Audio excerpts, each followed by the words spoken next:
What is up guys, Wraec here with a new video, and today I want to talk about one of the strongest heroes in the AFK journey, and the reason for that is quite simple. Well, we have Baelran on the radar. Baelran will arrive soon in AFK journey, and when we discussed Baelran, another hero was kind of on the table, and that hero of course was Dunlingr. And for Dunlingr, I feel like, well, somebody in the comments really said it correctly, I think.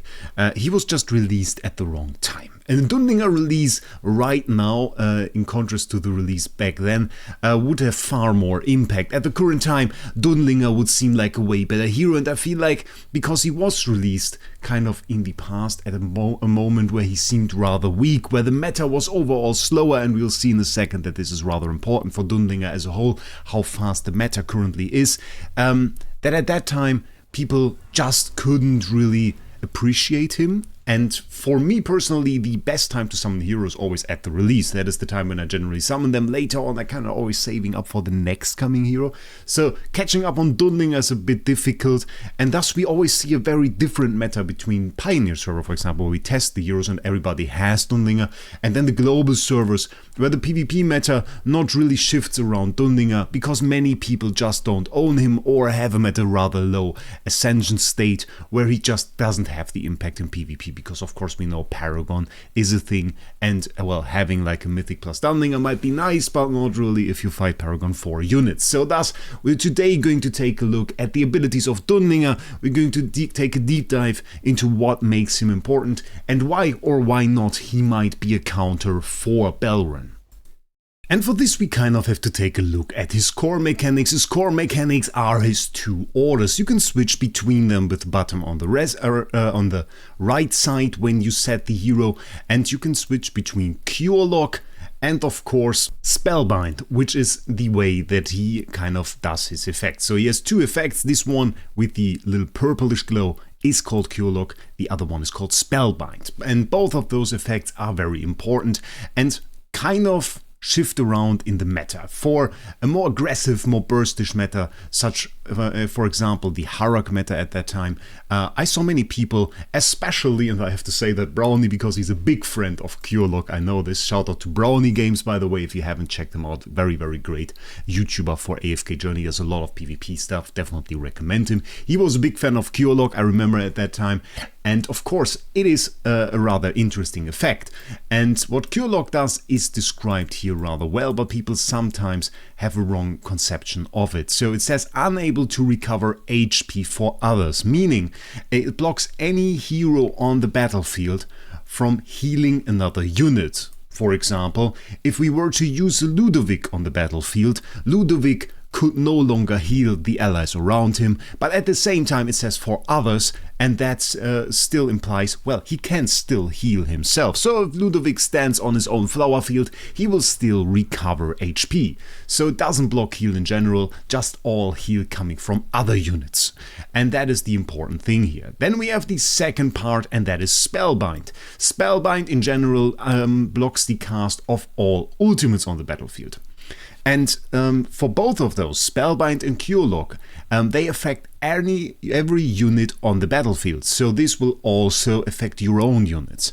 Meaning, while the enemy can't heal, well, you can't either. There is one exception to this though, and that is his Mythic Plus ability. Once we get into that, we can protect the farthest non-summoned ally, and this ally will then not be inflicted by our order. And we can see right here, if we for example put down Talene, we can see she's right here, and she has the circle that was before behind Dunlingr, that is now on Talene, and Talene is now protected. So if we were to switch to Spellbind, for example, Talene could still ult. She would be the only unit on the battlefield that could still ult. In the case that both the enemy and you have Dunlingr, all ultimates remain blocked, so this won't protect you from an enemy Dunlingr, just to make that clear. Of course, when we give him a shout out, we also have to destroy him one time in the video. That is very important. Here we are fighting against Brownie's Dynal team, and what I did was I used I used the Dunlingr here to protect my Chimera and thereby making her able to ult as the sole unit on the battlefield. And we can see how that has an advantage. I will slow the speed down a little bit. It says no ult here. And we have the circle behind our Chimera. So Chimera will be the first unit that is able to ult. We can see her animation right there. Wonderful with the skin.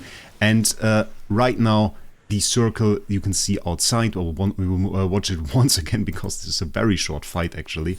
You can see the circle here activating at the start. This shows that his order is still active with the giant bell on top, as long as that is there, which is for 12 seconds at the beginning of the battle. All ults are still blocked. Afterwards, all enemies and all allies will start casting their ult, but in this fight we never reach that point. So this initial order of Dunlingr remains active, and thus no ultimates other than the ones of one of Chimera could be cast within this battle. Doesn't mean we get the highest damage. This was in this case actually Siren because of his wonderful 3 magic orb ability, but right here we got a very significant advantage over the enemy, and I want to kind of show this one more time just for you guys to keep an eye out on the enemies. You can see Siren ult would have been activated, Hugin ult would have been activated, even the Diana ult close to the end. We should fill up the energy. Yeah, the energy is full, so this guy could have cast his ult, and if that guy went into the air, that would have lost us the entire fight. So you can see how much of an impact a Dunlingr can really have. At the same time, of course, he's Celestial, so he, in this case, adds also to our Graveborn team aura, which is very nice. So, well, not in this match particularly, because we had the faction skills active, but this is one thing. Then I kind of want to show you guys one trap that you can fall in.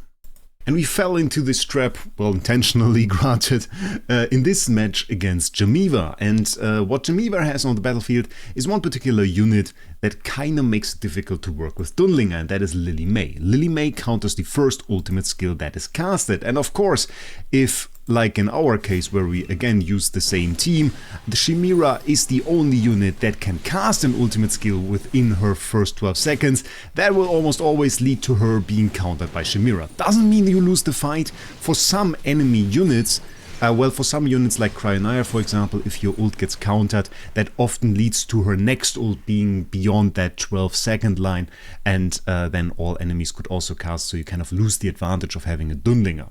In a situation like this, it is almost always advisable to kind of switch the Dunlingr to another unit, make him kind of, for example, target the Ludovic and just live with not being able to cast an ult within the 12 seconds and kind of counter the enemy otherwise. Sometimes it's not even a big advantage to use Dunlingr in such situations. So that being said, one thing that you kind of want to avoid is like having your main unit and kind of making your team reliant on the main ult being cast, trying to ensure that with Dunlingr while fighting Lily May. This is one of the major things that would be rather bad in this situation. So that being said, let's also take a look into Curelock. So Curelock is currently in a lot of discussion. Many people are talking about it because Baelran is a hero that needs to be healed. Once Baelran is fully healed, we explored this, by the way, in the video that I made about him, if you want to check that out. He switches to a celestial form, which then gives him a ton of HP, makes him very hard to clear off the battlefield, and also at the same time, we saw it in the burst team that I made, lets him inflict massive damage on the spot, which is true damage and hurts quite a lot, which I can absolutely promise you. Curelock, on the other hand, is discussed as a counter for this, because, well, Baelran needs a very strong heal team. Usually there are many healers in the team, something like Roan, for example, is used, and that kind of helps him reach his celestial form a little bit earlier, well, a lot earlier actually, because the Roan heal is quite significant. With Curelock, Roan isn't able to heal Baelran anymore, so that is why people are discussing it. Is it an ultimate counter to Baelran? We already talked about this in the video that I made about him, but in this topic and in this discussion I want to point out that Baelran has significant heal on his own. He has abilities that heal him, and this is kind of common on many heroes. We can take an example that is currently in the global game at live. So one way of heal is actually on Wraec. We have this ability right here, recovers HP when assisting or defeating unit with a recovery amount equal to 50% of the defeated unit's max HP. So this is one way to recover HP. But one way that is also on Wraec, and that is a lot more common, is actually just the stat Life Drain. Life Drain as a stat is also present on Baelran, and aside from the abilities that just in general recover health for him, he also has this Life Drain, and Life Drain just lets you recover HP whenever you deal damage. And this is commonly found on such units in the weapon. For Baelran, for example, it is there, and for other units it can also be in the hero focus, and can help there quite a lot with the recovery of HP and in general with healing. And that can't be blocked by Curelock because that is heal that is basically coming from Wraec to Wraec, or in the other case from Baelran to Baelran. Nonetheless, can be very helpful to use Curelock. So we take the same situation again as before. Jamiva is here. We had the situation before that we demonstrated that Spellbind isn't too great here, but what Jamiva has is he is using the Ludovic. And Ludovic with his flower field can be quite annoying, especially when we want to deal with the twins or with the Chimera that he has right next to the Ludovic. Can be rather annoying. Once I click this button, he no longer has the heal from the Ludovic. Ludovic will only heal himself, which can make it a whole lot easier to take care of the twins, to take care of the Lily Mane, to take care of the Chimera. So gives us a whole lot more options to interact with Burst and to burst through those lines, because otherwise Ludovic could heal somebody up, but that is no longer the case. As a side note, you can also combine this with something like a Damien. We saw the true damage burst teams there, is very interesting. And also one more thing that I kind of learned today, if I'm honest, from the patch notes. Healing is always kind of also intertwined with shield.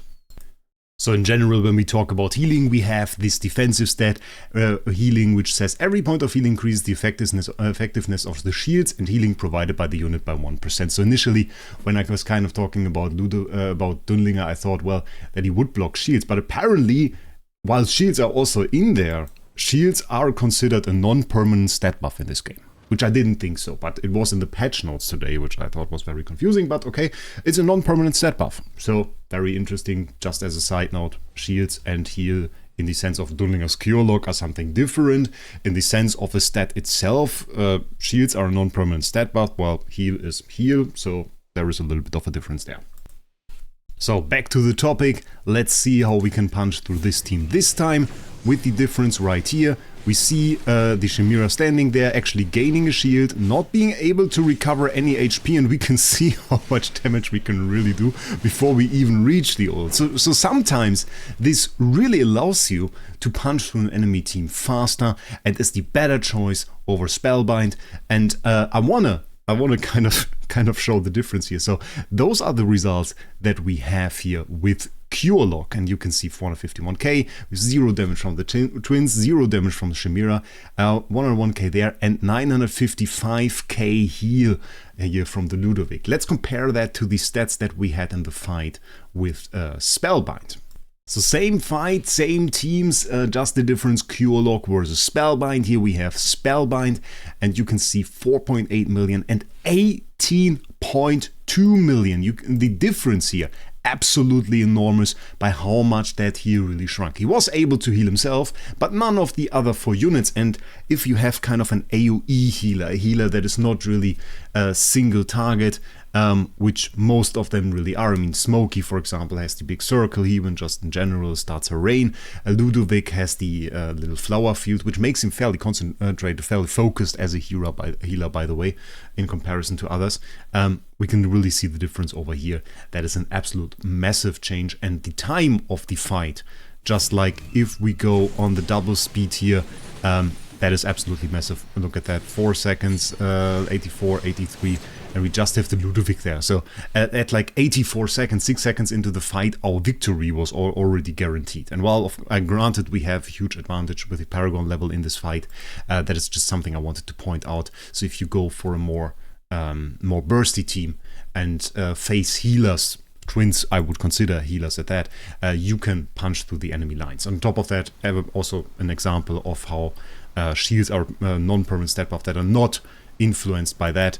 And at the same time the heal is. So very, very interesting in that regard. And here, a hero that you should absolutely know. We have multiple other abilities here. One thing that in PvP often isn't too important is that you also know that his active skill will resummon the Bell of Order, but it will be a lot shorter. So while the initial start at the fight we saw was 12 seconds plus 0.5 seconds per ultimate power, which kind of cool. So can bring that to around 14, I think, this season. This is a difference here. The active skill only summons it for 6 seconds. So in a more sustainish meta, the time that this Bell of Order is actually up. So if we reach a meta where we can go beyond those 12 seconds, if we can maybe even go a lot further, a meta like we had at the start of the game really, and slowly developed away from, Dunlingr has less impact. Has overall less impact because the time as a percent share of the fight where he really does his active skill and his Bell of Orders up is getting lower the further away you are from the beginning of the 12 seconds. So for the 12 seconds we of course have a very high uptime, and then with those 6 seconds the uptime compared to the time where we have no ult is higher. And that is kind of a negative for him, so that means he always does a little bit better during the times where the meta is fast and we can condense fights down to the 12 seconds in which this really is active. One thing to note, after he's defeated, the Order's effect duration is reduced to 30% of the remaining time. So if you fight a Dunlingr, it can be a way to take him out. The thing to note though, he is of the tank class, which sometimes I don't feel that way because he's not super tanky. He doesn't have a lot of sustain on his abilities or from abilities himself, but he's in the tank class, so HP wise and from the stats design he is considerably tanky, so is a lot tougher to take out, especially when you are unable to cast an ult or heal and face a strong enemy burst. Like the rest of it, we have some debuffs for the enemy attack speed, which can be interesting if we fight, for example, the new Nero that comes up. And often his abilities depend on which mode you've set up. So you kind of need to read through this a little bit before you start the battle. Because here, for example, in Curelock, we have extra damage, while in the others we have debuffs. And kind of what you need or what you want to play is really the difference. I have to say, while his other abilities are nice, and for example we have extra attack here and extra haste for the protected ally, and I mean Echo of Silence, when we got all allies 50 attack speed or respectively 25 life drain. I often only play him for like the main effect, like really the Spellbind or Curelock.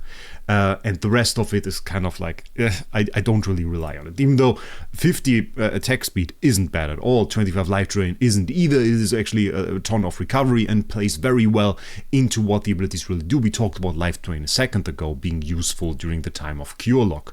And for your own allies to have that additional heal, even if it's not natively on the unit, is of course a great thing.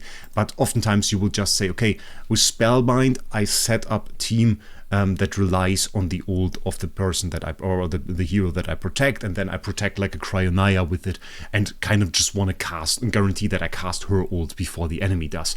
And if we are in an attacker situation, we can often guarantee that the hero that is protected by Dunlingr will cast the ult first. If we are in defender situation, we saw with Lily May there are ways to counter. With Curelock, that's a different thing. Curelock is a little bit tougher to counter actually. Fighting Curelock enemy team requires you to really understand what your heroes do and which heroes recover HP by themselves, which heroes rely on HP recovery. But you can face burst with burst realistically. Teams that rely on like a Ludovic to heal them or something, they will fall prey to Curelock designed teams that just burst into them and just take care of them because, well, this additional layer of security with the Ludovic protecting them is of course taken out by the Dunlingr. But if you face such a team and in the defensive and the enemy has set up a Dunlingr, well, you are free to go ahead and just burst by yourself. Just keep in mind, well, you can also protect an ally with the Curelock Dunlingr. That is also possible. We saw this a second ago, and ideally you would want to do this on a hero that heals other units. For example, if you protect Ludovic, well, he's exempt from the order. He can heal other allies, he can go around and still put his full heal into place, and this is a big advantage that you really want to make use of if you are in a situation where you activate your Dunlingr, you want to set this to a healer then, to a unit that kind of you want to be have exempt from this rule, that you want to heal other units. And this, as I said, strictly speaking, regarding the heal. So Ludovic is a great target for that, or if you still want to play it, Hewen, she's kind of vanished from PvP, by the way. It's interesting. Yeah, just wanted to mention that. And of course, if you go with Spellbind, then targeting something like a Chimera is great. That will absolutely work wonders. Or like a Cryonaya, that can be great. Or Diurnal. Diurnal as well, very interesting, by the way. Many teams actually use that. The interesting part here is you have non-permanent stat buffs here. We had this in the Supreme Plus ability. No, I clicked it away. That was bad. We have it in Supreme Plus ability with the attack speed. It's a non-permanent stat buff. So we can make use of that. I don't think those are non-permanent, by the way, because they don't state the duration, but you have non-permanent stat buffs there, so you can do something like this.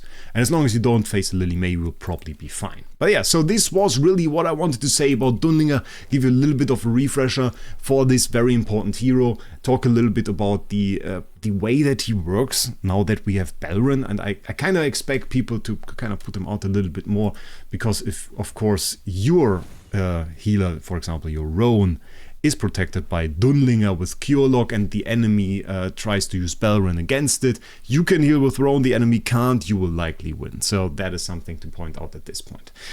Yeah, with that, I just want to leave one word on my sponsor. We have Lootbar, which of course is your best source for Dragon Crystal. Absolutely recommend the login top-up if you want to go in there. It's temporarily unavailable due to server maintenance. That is great advertisement. We'll click that away. It's usually available. It's usually the best source for Dragon Crystals that you can use, and will make it so that you can get Baelran a whole lot cheaper than usual. So absolutely recommend that. If you go to the link down in the description, you will get a few discount coupons that make your purchase there even cheaper and allow you to get also your heroes a little bit cheaper, which is great. So I hope this video was helpful to you. If you've played Dunlingr before, if you have him in your team, tell me down below what you think about the guy. Did you summon for him? Like, I think a lot of people skipped him, especially, I mean, if you are free to play or a low spender. He's not really the unit that you want to have for PvE. He never really had a PvE use, strictly PvP unit. But if you are a whale, I reckon even then some might not have him, because he really was considered bad at the time at release. So I wonder if you have him and if you like him. Tell me that down below in the comments. And with that, I wish you a great day, and we'll see us in the next one.